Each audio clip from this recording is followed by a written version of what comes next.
ഓം നമോ നാരായണായ.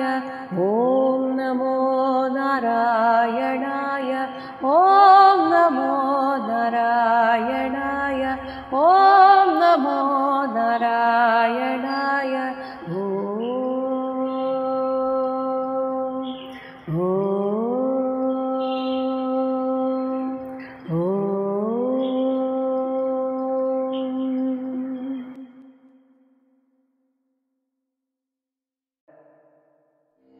ബ്രഹ്മാവ് പ്രവൃത്തിമാർഗങ്ങളുടെയും നിവൃത്തിമാർഗങ്ങളുടെയും രഹസ്യം 9 ശ്ലോകം കൊണ്ട് പ്രിയവ്രതനെ ധരിപ്പിക്കുന്നു. എന്നാൽ ഈ പറയാൻ പോകുന്നത് തൻ്റെ സ്വന്തം അഭിപ്രായമല്ല എന്നുകൂടെ ബ്രഹ്മാവ് സൂചിപ്പിക്കുന്നുണ്ട്.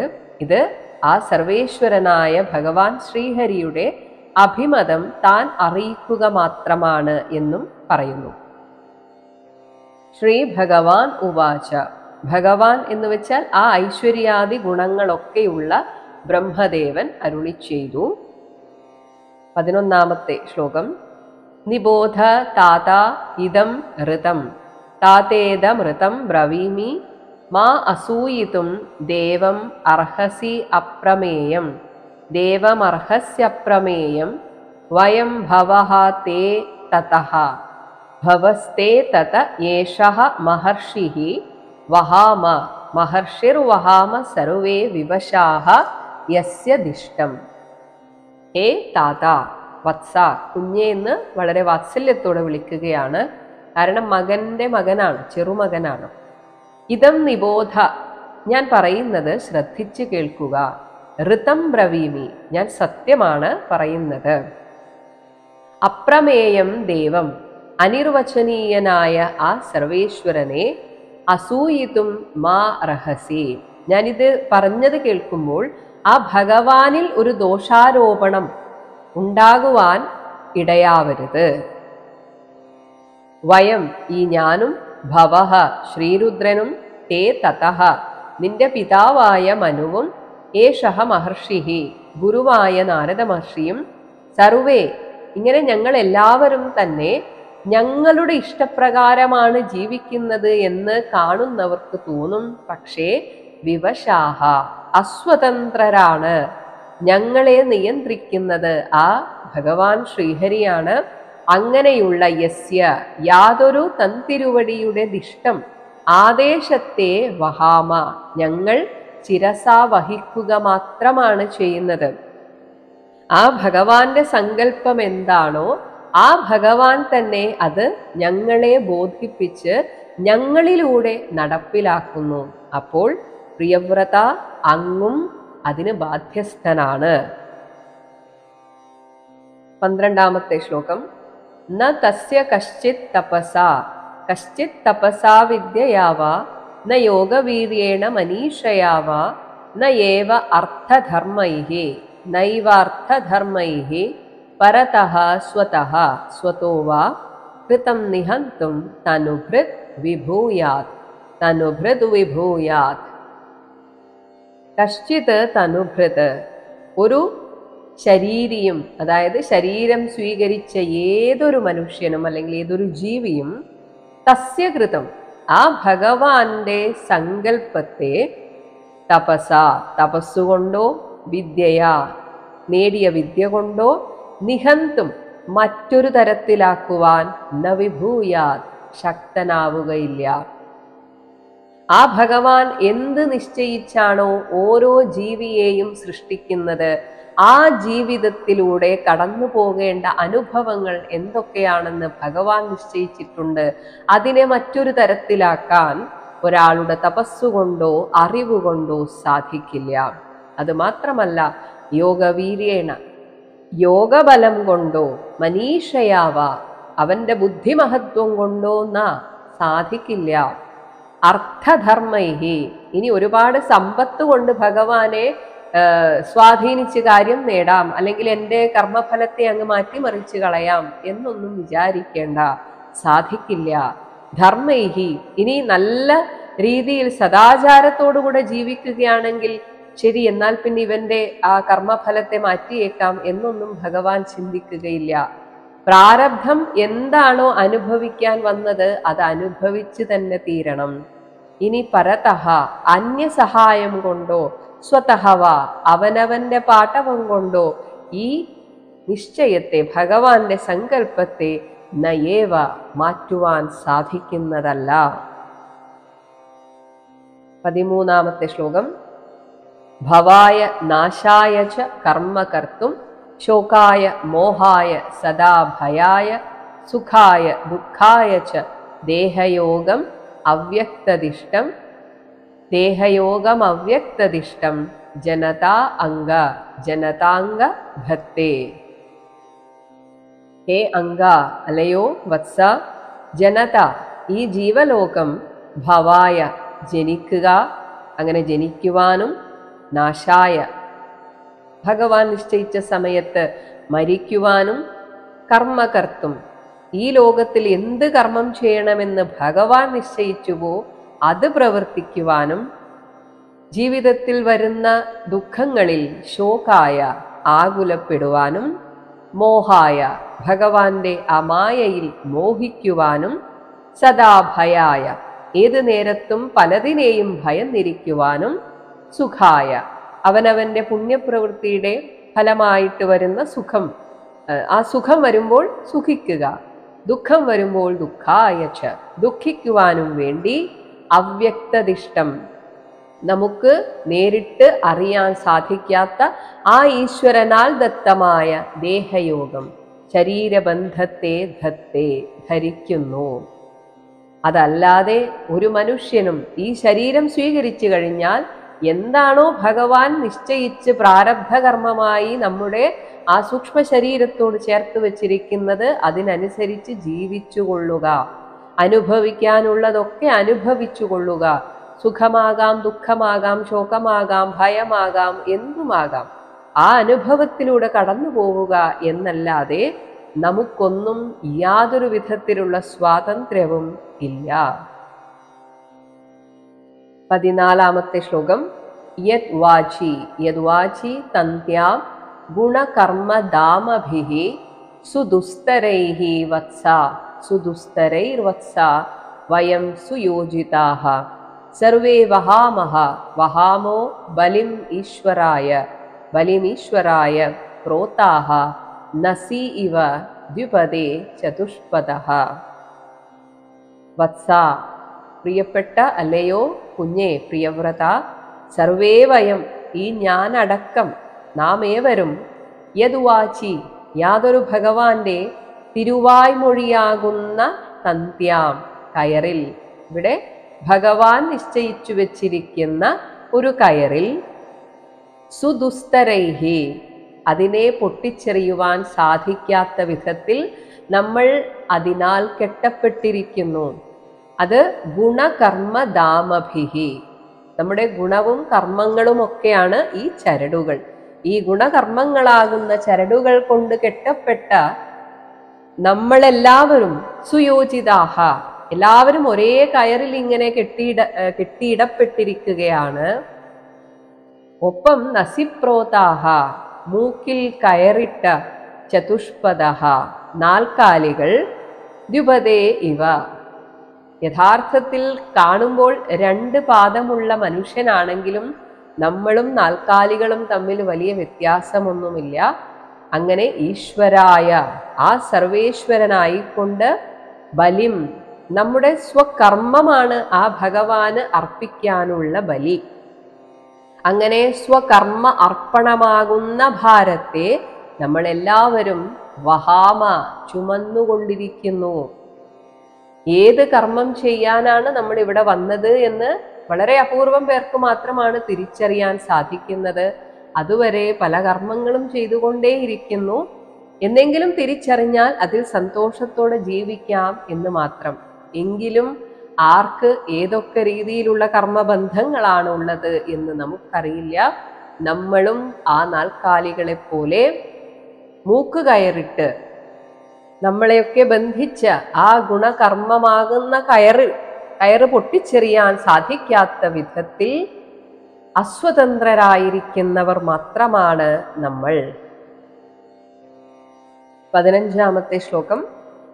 ഈശാ അഭിസൃഷ്ടം ഈശാഭിസൃഷ്ടം ഹി അവരുന്മഹേ അംഗ ഹി അവരുന്മഹേ അംഗ ദുഃഖം സുഖം വാ ഗുണകർമ്മ സംഗാത് ആസ്ഥായ തത് തത് യത് യത് അയുങ്ക്ത തത്തത് യദയുങ്ക്ത നാഥഃ ചക്ഷുഷ്മതാ അന്ധാഃ നാഥശ്ചക്ഷുഷ്മതാ അന്ധാ ഇവ നീയമാനാഃ.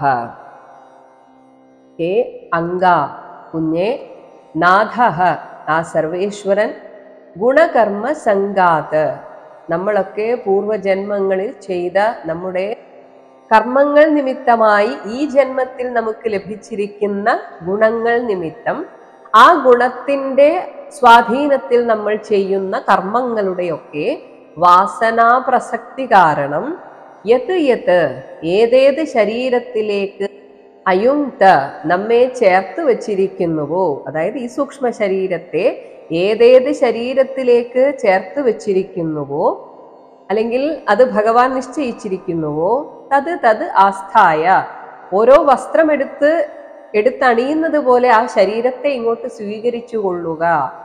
എന്നിട്ട് ചക്ഷുഷ്മത, കണ്ണുള്ളവനാൽ നീയമാനാഹ, നയിക്കപ്പെടുന്ന അന്ധാഹ ഇവ, കണ്ണ് കാണാത്തവരെ പോലെ വർത്തിച്ചുകൊണ്ട്, അതായത് കണ്ണ് കാണുന്നയാൾക്ക് ഏതു വഴിയാണോ നടക്കേണ്ടത് എന്നറിയാം. അങ്ങനെ നടക്കുന്ന ആ ആളിന്റെ കൈ പിടിച്ച് കണ്ണ് കാണാത്തവരെങ്ങനെയാണോ അയാളാൽ നയിക്കപ്പെട്ടുകൊണ്ടു പോകുന്നത്, ഇതുപോലെ ഈശാ അഭിസൃഷ്ടം ഹി, ഈശ്വരനാൽ ദത്തമായത് മാത്രം, അത് ദുഃഖം സുഖം വാ, ദുഃഖമായാൽ ദുഃഖം, സുഖമായാൽ സുഖം, രണ്ടായാലും അവരും മഹേ, സ്വീകരിക്കുക എന്നല്ലാതെ മറ്റൊരു നിവൃത്തിയും നമുക്കില്ല. ഇനിയിപ്പോൾ ഒരാൾ ജീവൻ മുക്തനായാൽ പോലും അയാൾക്കുടനെ ഒന്നും ശരീരം വിടാൻ സാധിക്കില്ല. കാരണം 16ാമത്തെ ശ്ലോകം, മുക്തഃ അപി മുക്തോപി താവത് ബിഭ്രിയാത് സ്വദേഹം ആരബ്ധം അസ്നൻ അഭിമാനശൂന്യഃ, സ്വദേഹം ആരബ്ധം അസ്നൻ അഭിമാനശൂന്യഃ യഥാനുഭൂതം പ്രതിയാത നിദ്രഃ കിന്തു അന്യദേഹായ ഗുണാൻ ന വൃങ്ക്തേ. മുക്തഃ അപി, ഇനി ഒരു പക്ഷേ അയാൾ ആ ജന്മത്തിൽ മുക്തനായാൽ പോലും, ജീവൻ മുക്തനായാൽ പോലും, അതായത് ശരീരം നശിച്ചിട്ടില്ല, പക്ഷെ മനസ്സ് ആ തലത്തിൽ എത്തിക്കഴിഞ്ഞു എങ്കിൽ പോലും ആ ശരീരത്തിനൊരു പ്രാരബ്ധം ഉണ്ട്. അത് നിലനിൽക്കുന്നിടത്തോളം താവത്ത്, അത്രയും കാലത്തോളം, യഥാ ഏതൊരു പ്രകാരമാണോ പ്രതിയാത നിദ്രഃ, ഒരാൾ ഉറക്കം വിട്ടുണർന്നിട്ട് താൻ കണ്ട സ്വപ്നത്തെ കുറിച്ച് അനുഭൂതം, അതിനെക്കുറിച്ച് ചിന്തിക്കുന്നത്, അങ്ങനെ താൻ ചെയ്യാൻ പോകുന്ന കാര്യങ്ങളിൽ അഭിമാനശൂന്യഃ, അവിടെ പിന്നെ ഞാൻ ചെയ്യുന്നു അനുഭവിക്കുന്നു എന്ന ചിന്ത ഉണ്ടാവുകയില്ല. പക്ഷേ ആ ആരബ്ധം, പ്രാരബ്ധത്തെ അസ്നൻ അനുഭവിച്ചുകൊണ്ട് തന്നെ സ്വദേഹം, തൻ്റെ ശരീരത്തെ ബിഭ്രയാത്, ധരിച്ചുകൊണ്ട് തന്നെ ഇരിക്കും. അതായത് ജീവൻ മുക്തനായി എന്ന് കരുതി പെട്ടെന്ന് തന്നെ ആ ശരീരം വീണു പോകാത്തത്, അല്ലെങ്കിൽ വേണ്ട എന്ന് വെക്കാൻ ആ യോഗിക്ക് പോലും സാധിക്കാത്തത്, ആ ശരീരത്തിനൊരു പ്രാരബ്ധ കർമ്മമുണ്ട്. അത് അവസാനിപ്പിച്ചാൽ മാത്രമേ ഈ ലോകത്ത് നിന്ന് പോകാൻ സാധിക്കുകയുള്ളൂ. അതുകൊണ്ടാണ് പല യോഗികൾക്കും പിന്നീട് അവസാന കാലത്തിൽ പല അസുഖങ്ങളും വന്ന് ശരീരം ഇല്ലാതാക്കേണ്ടി വരുന്നത്. അത് ആ പ്രാരബ്ധം അനുഭവിച്ച് തീർക്കുകയാണ്. പക്ഷെ ആ അനുഭവിക്കുമ്പോൾ സാധാരണ ആളുകളെ പോലെ ഞാനിത് അനുഭവിക്കേണ്ടി വരുന്നല്ലോ എന്ന ദുഃഖമോ ഒന്നും തന്നെ ഇല്ല. ആരോ അനുഭവിക്കുന്നു എന്ന രീതിയിലായിരിക്കും അവരുടെ മാനസികമായ നില. എന്നാൽ കിന്തു അന്യദേഹായ, മറ്റൊരു ശരീരം ആരംഭിക്കുന്നതിന് ഗുണാന്നവൃങ്ക്തേ, പുതിയ കർമ്മവാസനകളെ അവർ സ്വീകരിക്കുന്നതല്ല. കാരണം ജീവൻ മുക്തരായി കഴിഞ്ഞാൽ കർത്തൃത്വ ഭോക്തൃത്വ ആ അഭിമാന ചിന്ത പൂർണ്ണമായും ഇല്ലാതാകുന്നത് കൊണ്ട് പുതിയ കർമ്മവാസനകൾ ഉണ്ടാകുന്നില്ല. അതുപോലെ തന്നെ സഞ്ചിത കർമ്മം എല്ലാം നശിച്ചും കഴിയും. കാരണം ഈ ജ്ഞാനം കൊണ്ട്. ഒപ്പം ആ ജന്മത്തിലെ പ്രാരബ്ധം അവസാനിക്കുന്നതോടുകൂടി ആ ശരീരം ഉപേക്ഷിക്കുന്നു, പൂർണ്ണമായ മുക്തിയിലേക്ക് പോവുകയും ചെയ്യുന്നു. ഒരു യോഗിയുടെ ശ്രേഷ്ഠമായ തലത്തെക്കുറിച്ച് വർണ്ണിച്ചിട്ട് പിന്നെ എന്തുകൊണ്ടാണ് വീണ്ടും എന്നെ ഗൃഹസ്ഥാശ്രമത്തിന് നിർബന്ധിക്കുന്നത് എന്നൊരു സംശയം വരികയാണെങ്കിൽ പറയുന്നു 17ാമത്തെ ശ്ലോകം.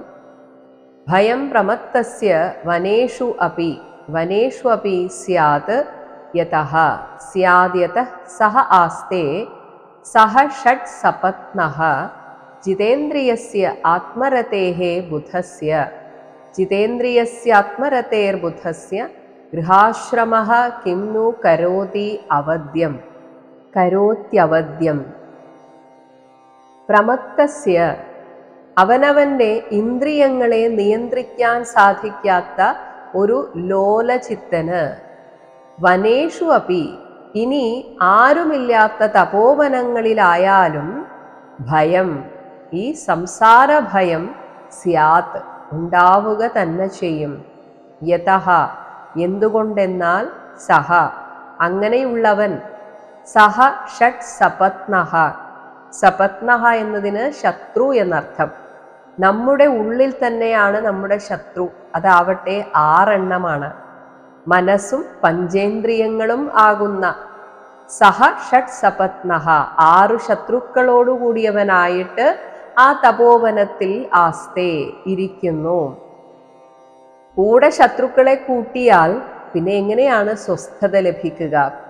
അതേസമയം ജിതേന്ദ്രിയസ്യ ഇന്ദ്രിയ നിഗ്രഹം ചെയ്തവനും ആത്മരതേഹേ ആത്മാവിൽ ആനന്ദം കൊള്ളുന്നവനുമായ ഒരു ബുധസ്യ വിവേകിക്ക് ഗൃഹാശ്രമഃ ഗൃഹസ്ഥാശ്രമവൃത്തി അവദ്യം കിം नु കരോതി ദോഷത്തെ ചെയ്യുന്നതെങ്ങനെ? അതായത് നമ്മുടെ മനസ്സാണ് പ്രധാനം.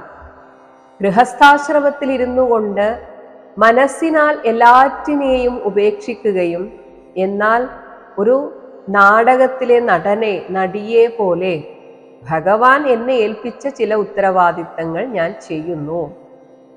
മറ്റൊരു വീട്ടിൽ ജോലിക്ക് നിൽക്കുന്ന പുരുഷന്മാരായാലും സ്ത്രീകളായാലും അവിടുത്തെ കാര്യങ്ങൾ വളരെ ഉത്തരവാദിത്തത്തോടു കൂടെ തന്നെ ചെയ്യും. പക്ഷെ അപ്പോഴും ഇതെന്റെ വീടല്ല എന്ന് അവർക്കറിയാം. ആ രീതിയിൽ സ്വന്തം വീടിനെ കരുതാൻ ഒരു വിവേകിയായ മനസ്സുകൊണ്ട് എല്ലാത്തിനെയും ഉപേക്ഷിച്ച് ഒരാൾക്ക് സാധിക്കും.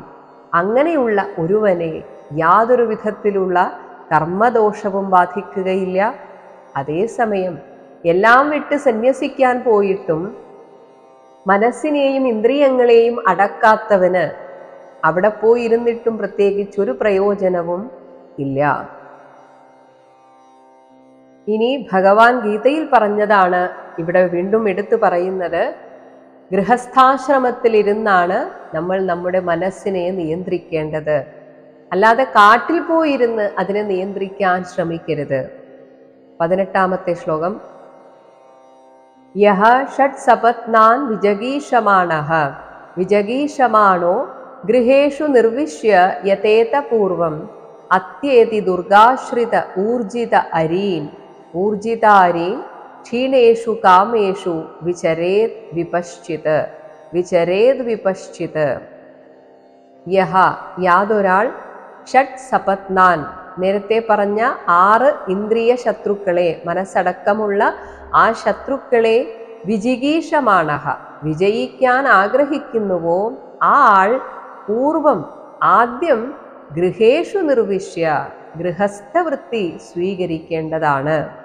അവിടെ ഇരുന്നു കൊണ്ടാണ് തനിക്ക് അനുകൂലമായും പ്രതികൂലമായും വർത്തിക്കുന്ന, സ്നേഹിച്ചും ദ്വേഷിച്ചും വർത്തിക്കുന്ന ആളുകളുമായി ഇടപഴകി അങ്ങനെ ഈ ലോകത്തിൻ്റെ ആ നശ്വരതയെക്കുറിച്ച് ബോധ്യം വന്ന് എല്ലാറ്റിനോടും ഒരു വിരക്തി അത് വീട്ടിൽ നിന്ന് സംഭവിക്കണം.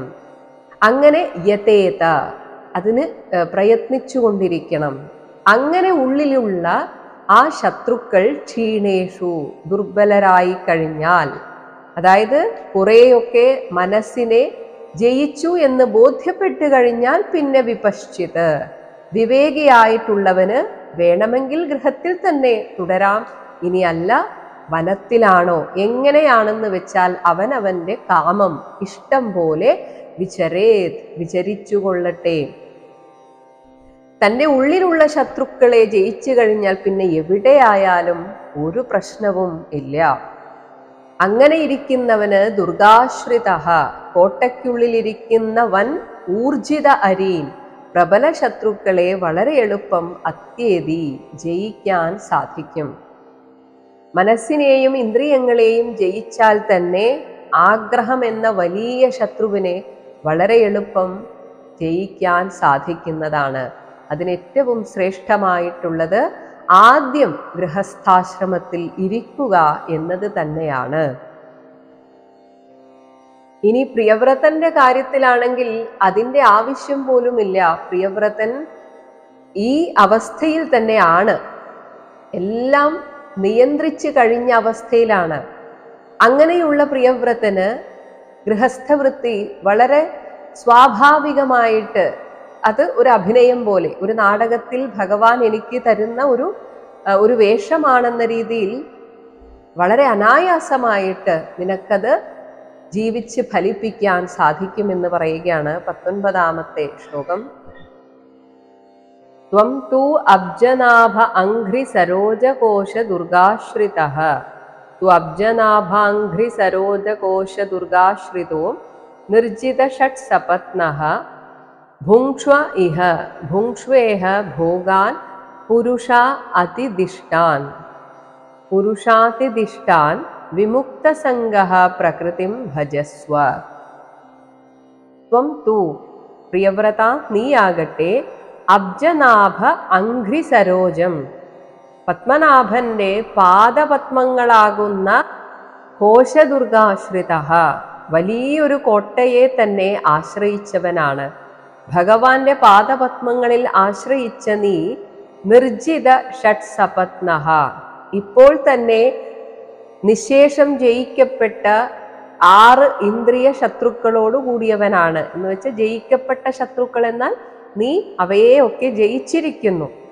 ഒപ്പം പുരുഷ അതിദിഷ്ടാൻ, ആ ഭഗവാനാൽ അത്രയധികം അനുഗ്രഹിച്ചരുളിയ ഭോഗങ്ങളെ ഇഹ ഈ ഗൃഹസ്ഥവൃത്തിയിൽ വെച്ച് ഭുങ്ക്ഷ്വ അനുഭവിക്കുക.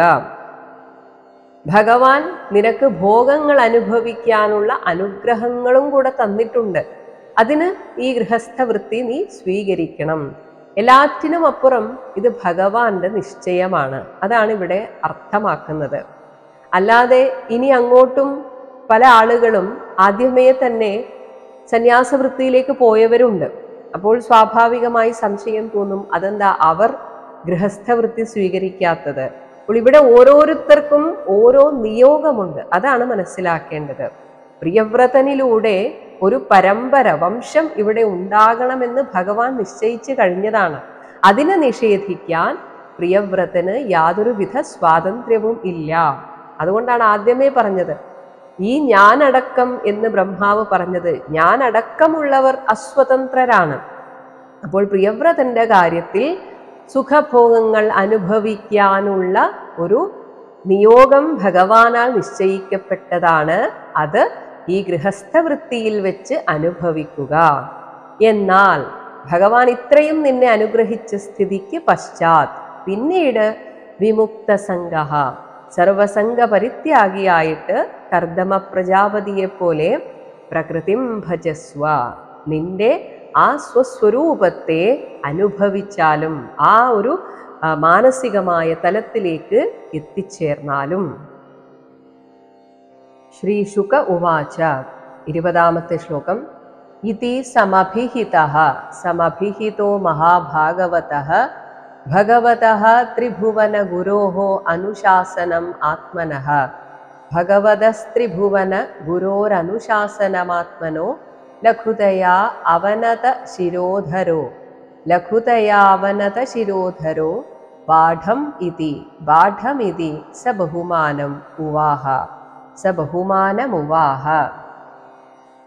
ഇതി സമഭിഹിതഃ, ഇപ്രകാരം നിർദ്ദേശിക്കപ്പെട്ട മഹാഭാഗവതഃ, ആ ഒരു സമയത്ത് തന്നെ പരമഭാഗവതനായി തീർന്നിരുന്ന പ്രിയവ്രതൻ ത്രിഭുവന ഗുരോഹോ, ഈ 3 ലോകത്തിനും ഗുരുവായിരിക്കുന്ന ഭഗവതഃ, ഭഗവാനായ ബ്രഹ്മദേവന്റെ അനുശാസനത്തെ ആത്മനഃ ലഘുതയാ, താൻ എത്ര നിസ്സാരനാണ്, ആ ഭഗവാന്റെ സങ്കല്പം അനുസരിക്കാൻ മാത്രം വിധിക്കപ്പെട്ടവനാണ് എന്ന തിരിച്ചറിവിനാൽ അവനത ശിരോധരഃ, ആനമ്രശിരസ്കനായി ഭവിച്ച് നമസ്കരിച്ചുകൊണ്ട് ബാഠം, ശരി, ഞാൻ നിങ്ങളുടെയൊക്കെ ആഗ്രഹപ്രകാരം അല്ലെങ്കിൽ ആ ഭഗവാന്റെ നിശ്ചയപ്രകാരം എല്ലാം ചെയ്തു കൊള്ളാം ഇതി സ ബഹുമാനം ഉവാഹ, വളരെ ബഹുമാനത്തോടുകൂടി ശിരസാ വഹിച്ചു. 21-ാമത്തെ ശ്ലോകം. ഭഗവാൻ അപി മനുന യാവത് ഉപകൽപിത അപചിതിഃ പ്രിയവ്രത നാരദയോഃ അവിഷമം അഭിസമീക്ഷമാണയോഃ ആത്മസമവസ്ഥാനം അവാങ്മനസംക്ഷയം അവ്യവഹൃതം. പ്രിയവ്രത നാരദയോരവിഷമം അഭിസമീക്ഷമാണയോരാത്മസമവസ്ഥാനം അവാങ്മനസംക്ഷയം അവ്യവഹൃതം പ്രവർത്തയൻ അഗമത്.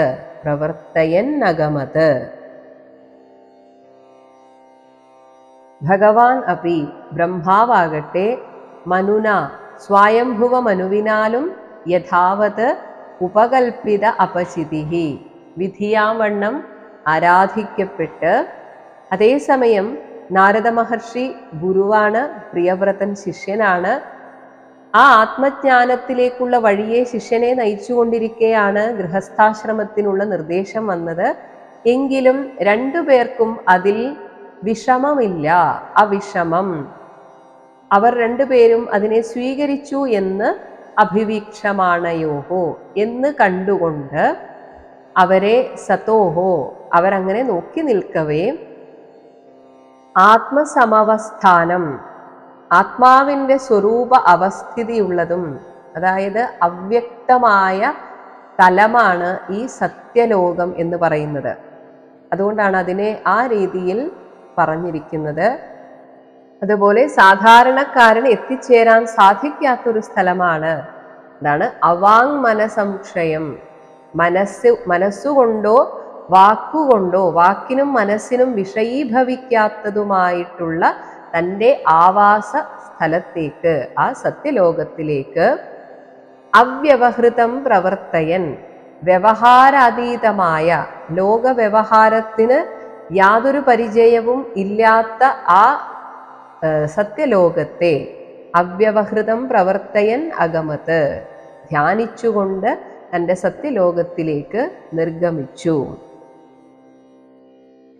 22-ാമത്തെ ശ്ലോകം. മനുരപി പരേണൈവം പ്രതിസന്ധിത മനോരഥഃ സുരർഷിവര അനുമതേന ആത്മജം അഖിലധരാമണ്ഡലസ്ഥിതിഗുപ്തയ. സുരർഷിവരാനുമതേന ആത്മജം അഖിലധരാമണ്ഡലസ്ഥിതിഗുപ്തയ ആസ്ഥാപ്യ സ്വയം അതിവിഷമ വിഷയ വിഷജലാശയ ആശായാഃ. സ്വയം അതിവിഷമ വിഷയ വിഷജലാശയാശായ ഉപരരാമ. മനുഹു അപി, സ്വയംഭുവ മനുവാകട്ടെ, ഏവം ഇപ്രകാരം, പരേണ, ബ്രഹ്മദേവനാൽ പ്രതിസന്ധിത മനോരഥഃ, സാധിപ്പിച്ചു കൊടുത്ത അഭിലാഷത്തോടു കൂടിയവനായി ഭവിച്ച്. ബ്രഹ്മദേവൻ എല്ലാ കാര്യങ്ങളും വളരെ നല്ല രീതിയിൽ പരിഹരിച്ചു. അങ്ങനെ സുരർഷിവര അനുമതേന, എന്നാൽ ഗുരുസ്ഥാനത്തിരിക്കുന്ന സുര ഋഷി, ദേവർഷിയായിട്ടുള്ള നാരദ മഹർഷിയുടെ അനുമതേന, അനുവാദത്തോടുകൂടി, അഖിലധരാമണ്ഡല സ്ഥിതിഗുപ്തയെ, ഭൂമണ്ഡലത്തിൻ്റെ മുഴുവനും, ഗുപ്തം എന്ന് വെച്ചാൽ സംരക്ഷണം, ആ യോഗക്ഷേമ സംരക്ഷണാർത്ഥം തൻ്റെ ആത്മജം, മകനായ പ്രിയവ്രതനെ ആസ്ഥാപ്യ, നിയോഗിച്ചിട്ട്, ഭൂമണ്ഡലത്തിൻ്റെ മുഴുവൻ ചക്രവർത്തിയായി നിയമിച്ച്, അതിവിഷമ വിഷയ ദുസ്തരമായ വിഷജലാശയത്തിൻ്റെ വിഷജലാശയ ആശായാഹ, അങ്ങനെ അത്ര പെട്ടെന്നൊന്നും ഈ ഗൃഹസ്ഥാശ്രമം ഉപേക്ഷിക്കാൻ സാധിക്കുന്നതല്ല. എന്നിട്ടും ആ സ്വയംഭുവ മനുവിനത് സാധിച്ചു. സ്വയം ഉപരരാമ, പുത്രനെ മുഴുവനായി ആ ചക്രവർത്തി പദം ഏൽപ്പിച്ചു കൊടുത്തിട്ട് ഭൂമിയുടെ മുഴുവൻ സംരക്ഷണ ചുമതലയാണ് പ്രിയവ്രതന് ഏൽപ്പിച്ചു കൊടുക്കുന്നത്. അങ്ങനെ സ്വസ്ഥനായിട്ട് ഇനി തനിക്ക് തൻ്റെതായ രീതിയിൽ ആശ്രമജീവിതം ഒക്കെ നയിച്ച് അങ്ങനെ ഗൃഹസ്ഥാശ്രമത്തിൽ നിന്ന് പൂർണ്ണമായി വിടവാങ്ങാൻ സ്വയംഭുവ മനു സ്വയമേവ തയ്യാറായി. അതത്ര എളുപ്പമല്ല എന്നതുകൊണ്ടാണ് അതിനെ വിഷജലാശയമാണെങ്കിലും പലർക്കും അത് വിട്ടുപോകാൻ അത്ര സുഖം തോന്നാറില്ല, ആർക്കും അതിന് മനസ്സ് വരാറില്ല. പക്ഷെ ആ സ്ഥാനത്താണ് സ്വയംഭുവ മനു അത് സ്വയമേവ വേണ്ടെന്ന് വെച്ചത്. ഇനി ആത്മാരാമനായിരുന്ന പ്രിയവ്രതൻ ഗൃഹസ്ഥവൃത്തിയിൽ എങ്ങനെ ശോഭിച്ചു എന്ന് പറയുകയാണ് 23-ാമത്തെ ശ്ലോകം. ഇതിഹ വാവ സ ജഗദീപതിഃ ഈശ്വരേച്ഛയാ അധിനിവേശിത കർമ്മ അധികാരഃ അഖില ജഗദ്ബന്ധ ധ്വംസന പരാനുഭാവസ്യ.